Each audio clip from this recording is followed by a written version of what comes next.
इस दुनिया में सबसे ज्यादा पावरफुल चीज एक ह्यूमन कनेक्शन होता है। कहा जाता है कि आप किसी आदमी की असली पावर उसके फ्रेंड से जज कर सकते हैं। एक सेइंग है इंग्लिश में, it's not what you know, it's who you know. ये आजकल की दुनिया में बहुत रेलेवेंट है और आप इसका फायदा उठा सकते हैं। काफी लोग बहुत फ्रेंडली लोगों के बारे में बुरा भला कहते हैं। मैं भी इस बुक को पढ़ने से पहले यही सोचता था। मैं सोचता था कि इस तरह के लोग सिर्फ चमचागिरी ही करना जानते हैं। और हाँ, कुछ हद तक ये बात भी सही है और इस तरह के लोग धोखा दे सकते हैं। लेकिन ये बुक आपको चमचा बनने को नहीं कह रही।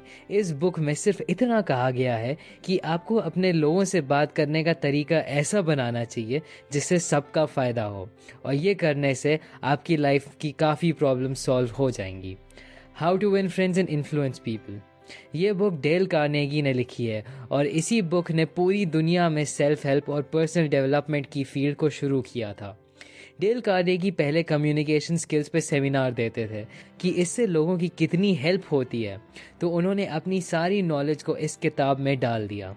ये बुक बहुत टाइम से चलती आ रही है और इसके टिप्स अभी भी यूज़फुल हैं। इस बुक को 1936 में लिखा गया था।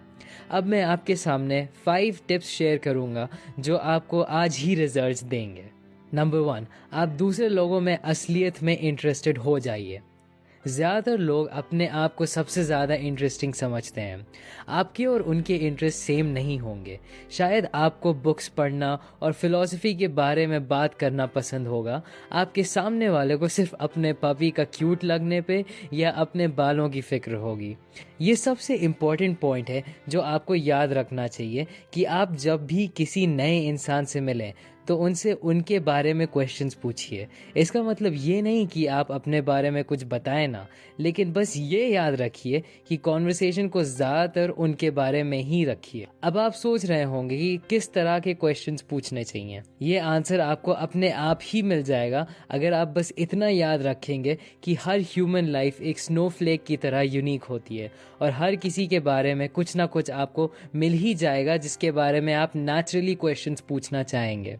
इसके अलावा आप फोर्ड याद रख सकते हैं। इसका मतलब है कि आप फैमिली, ऑक्यूपेशन, रिक्रिएशन मतलब हॉबीज और ड्रीम्स के बारे में लोगों से क्वेश्चंस पूछ सकते हैं। सेकंड टिप है, आप जिससे भी मिलें आप उनका नाम याद रखें। किसी भी लैंग्वेज में सबसे ज़्यादा इम्पोर्टेंट वर्ड हमारे लिए हमारा खुद का नाम होता है। अगर आपको नाम याद रखने में डिफ़िकल्टी होती है तो आप उनसे स्पेलिंग, मीनिंग और प्रोनाउंसिएशन पूछ लीजिए। ये क्वेश्चंस पूछने से आपके दिमाग में उनका नाम अच्छे से याद हो जाएगा। अगर आप किसी को बहुत दिनों बाद मिलते हैं और उन्हें आपका नाम याद रहता है तो आप उन्हें ज़्यादा लाइक करने लगते हैं। इस फैक्ट को आप अपने एडवांटेज के लिए यूज़ कर सकते हैं। थर्ड पॉइंट, कभी किसी को डायरेक्टली नहीं बताइए कि वो गलत है। मैं ये गलती हर टाइम करता रहता था। जब भी मैं किसी को कुछ गलत कहते हुए सुनता था, कोई वर्ड को गलत तरीके से प्रोनाउंस करना सुनता था, तो मैं उन्हें फ़ौरन का फ़ौरन करेक्ट कर देता था। मैं उस आदमी को उसी टाइम बताता था कि वो क्यों गलत है। मुझे लगता था कि मैं सही चीज़ कर रहा हूँ। अगर कोई गलती कर रहा है तो उसे मुझे थैंक करना चाहिए कि मैं उन्हें सही बात बता रहा हूँ ना। नहीं, ज़्यादातर लोगों को ये अच्छा नहीं लगता है कि उन्हें बताया जाए कि वो गलत हैं। कभी भी किसी को ये डायरेक्टली नहीं बताइए। अगर आपको बताना ही हो तो बहुत ही पोलाइट तरीके से करिए। दूसरे आदमी को अपनी इज्जत बचाने दीजिए। अगर आप किसी को एम्बैरस करके ये बताएं कि वो गलत है, आप सिर्फ उनको ही नहीं एम्बैरस कर रहे हैं, आप एक दोस्त भी लूज़ कर सकते हैं। दूसरे आदमी को आप अपने आसपास अच्छा फील कराइए। कभी उनको डायरेक्टली नहीं बताइए कि वो गलत है, और अगर करना पड़े तो उसको एक अच्छे तरीके से पोलाइटली बताइए।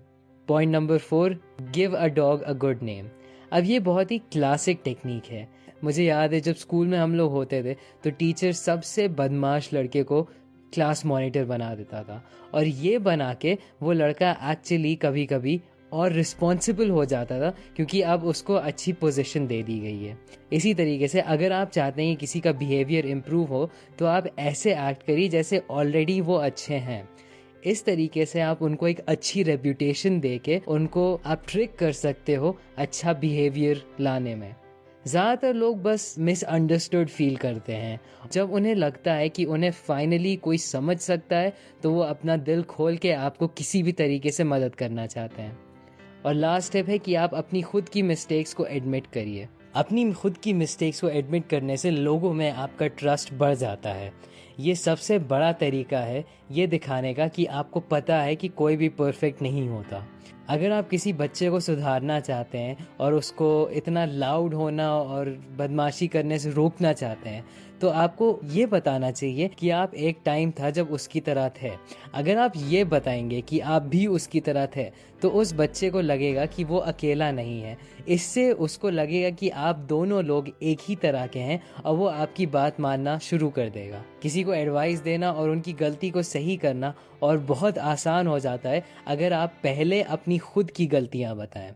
हम लोगों में से कोई भी परफेक्ट नहीं होता, तो हम लोग ऐसा क्यों कहें कि हम परफेक्ट हैं। ये बहुत अच्छी बुक है अगर आप अपनी सोशल लाइफ, अपनी वर्क लाइफ और अपने सारे रिलेशनशिप्स को इम्प्रूव करना चाहते हैं। Learning how to win friends and influence people life के लिए शायद सबसे ज़्यादा वैल्यूएबल स्किल होगी। इस बुक में ऐसी बहुत सारी टिप्स हैं जो आपको हेल्प करेंगी। और अगर आपको ये बुक चाहिए तो मैं डिस्क्रिप्शन में इसका एक लिंक डाल देता हूँ। Like and subscribe for more और शेयर करिए इस वीडियो को और अपनी कम्युनिटी में नॉलेज बढ़ाइए। Thanks for watching.